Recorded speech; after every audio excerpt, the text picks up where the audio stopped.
Hello hi నమస్తే welcome to MK media. నేను మీ Madhu Kalyan. So Konda Surekha గారు నిన్న చేసిన కామెంట్లు అయితే సోషల్ మీడియాలో వైరల్ అవుతున్నాయి. అక్కినేని కుటుంబానికి అలాగే సమంత గారికి అండగా సెలబ్రిటీలు అయితే ముందుకు వస్తున్నారు. అలాగే నెటిజన్లు కూడా కొండా సురేఖ గారు మీరు మాట్లాడిన మాటలు మాత్రం 100% తప్పు, ఇది కరెక్ట్ పద్ధతి కాదు.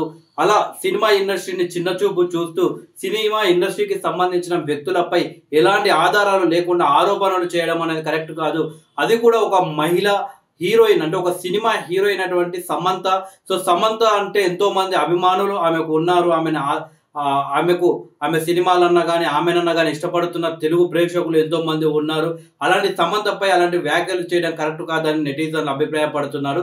సో అక్కినేని కుటుంబానికి సమంతకు అండగా సినీ సెలబ్రిటీలు అయితే ఒక్కొక్కరుగా ముందుకు వస్తున్నారు. సో సోషల్ మీడియాలో స్పందిస్తున్నారు.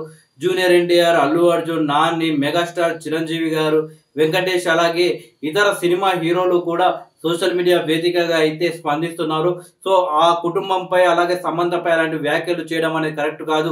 మీ రాజకీయాల కోసం అసలు రాజకీయాలకు సంబంధం లేని వ్యక్తులను తీసుకువచ్చి వాళ్ళపై ఇలాంటి ఆరోపణలు చేయడం ముమ్మాటికి తప్పని చెప్పేసి వాళ్ళైతే సోషల్ మీడియా వేదికగా అయితే స్పందిస్తున్నారు. సో ఇలాంటి విషయాల్లో అంటే కొండా సురేఖ గారి దగ్గర ఏదైనా ఆధారాలు ఉండి ఆరోపణలు చేస్తే ఎవరు ఆమెను తప్పుపడ్డారు. కానీ ఆమె దగ్గర ఎలాంటి ఆధారాలు లేకుండా సినిమాలకు సంబంధించిన వ్యక్తులను, రాజకీయాలకు దూరంగా ఉండే వ్యక్తులను తీసుకురావడం అనేది కరెక్ట్ కాదు. సో ఈ విషయంలో అందరూ కూడా పార్టీలకు అతీతంగా స్పందిస్తున్నారు. సో ఆమె చేసిన ఈ ఆమె వ్యక్తిగతంగా చేసిన వ్యాఖ్యలు, అంటే కేటీఆర్తో ఆమెకు వ్యక్తిగతంగా పంచాయతీ ఉందని నడుస్తుంది.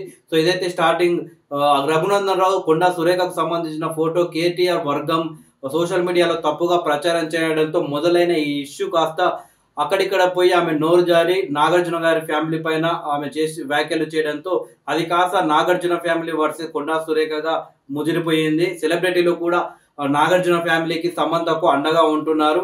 అయితే ఇక్కడ మనం గమనించాల్సిందంటే అసలైన ఈ ఇష్యూ జరగడానికి కారణం కేటీఆర్, కొండా సురేఖ మధ్య జరుగుతున్న గొడవ. అయితే ఈ గొడవలో కేటీఆర్ కి కొండా సురేఖ మధ్య యుద్ధం జరుగుతున్న మధ్యలో నాగార్జున ఫ్యామిలీ ఇన్వాల్వ్ అయిపోయి ఇది కాస్త కొండా సురేఖ నాగార్జున ఫ్యామిలీ మధ్య జరుగుతున్న గొడవలాగా అదైతే తయారవుతుంది. కొండా సురేఖ పై నెటిజన్లు అయితే కొందరు ఫైర్ అవుతున్నారు, నాగార్జున ఫ్యామిలీకి అండగా ఉంటున్నారు. కానీ ఈ విషయంలో అసలైన మెయిన్ రోల్ అయినటువంటి కేటీఆర్ గారికి మాత్రం సోషల్ మీడియాలో అసలు ఆయనకు ఎవరు సపోర్ట్ కూడా సరిగా చేయడం లేదు.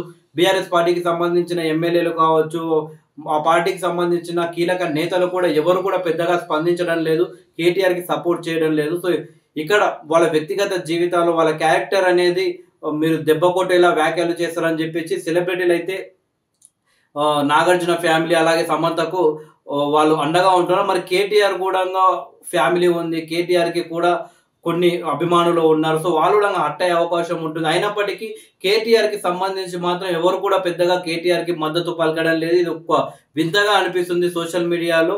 ఎందుకంటే అసలు మెయిన్ టాపిక్ కేటీఆర్ పైన వ్యాఖ్యలు చేస్తూనే ఆమె నాగార్జున ఫ్యామిలీ మీదకి వెళ్ళింది. ఇలాంటి సందర్భంలో కేటీఆర్ కి ఎందుకు తగ్గ మద్దతు లభిస్తలేదు అనేది ఆసక్తికరంగా మారింది. అయితే కాసేపటి క్రితమే కొండా సురేఖ సమంత గారికి క్షమాపణలు చెప్పడం జరిగింది. కానీ కేటీఆర్ పై చేసిన వ్యాఖ్యలు కావచ్చు, నేను వెనక్కి తీసుకున్న ప్రసక్తే లేదు, తగ్గే ప్రసక్తే లేదు, కేటీఆర్ నాకు క్షమాపణ చెప్పాలి అని కొండా సురేఖ అన్నారు. సో మొత్తానికైతే కేటీఆర్ వర్సెస్ కొండా సురేఖ ఉన్న ఇష్యూ కొండా సురేఖ వర్సెస్ నాగార్జున ఫ్యామిలీగా మారిపోయింది.